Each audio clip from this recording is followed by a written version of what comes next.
What is the most terrifying thing about the Zodiac Killer? For me, it's that even after all this time, we still don't know who he was, or why he did what he did. There are so many questions, and very few answers. Hi, I'm the host. This is the first episode of a new series called Unsolved, where we'll be taking a deep dive into some of the most intriguing unsolved mysteries from around the world. And what better place to start than with the infamous Zodiac Killer, possibly America's most notorious serial killer. Between December of 1968 and October of 1969, a series of brutal murders shocked the nation.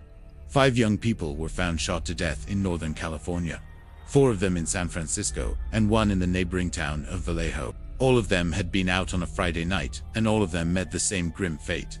But it was the way they were killed that made these murders so terrifying. Each victim was seemingly chosen at random, and the killer had no apparent motive for the attacks. He was also careful to avoid leaving any trace of evidence behind, which made catching him nearly impossible. But there was one thing that made him perhaps the most infamous serial killer of all time. After one of his attacks, he sent a letter to the police with a coded message that, when deciphered, read, "I hope you get this message before it's too late. I've already killed more than you think I have, and will keep on killing.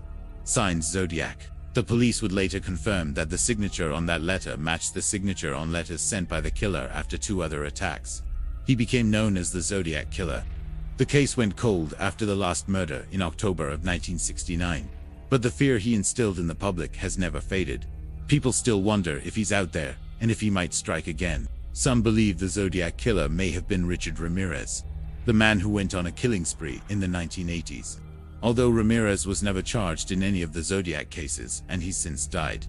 Others believe the Zodiac Killer may have actually been a group of people working together. But there's one thing we know for sure: the case remains unsolved, and the identity of the Zodiac Killer continues to elude authorities more than 50 years later. So, what do you think?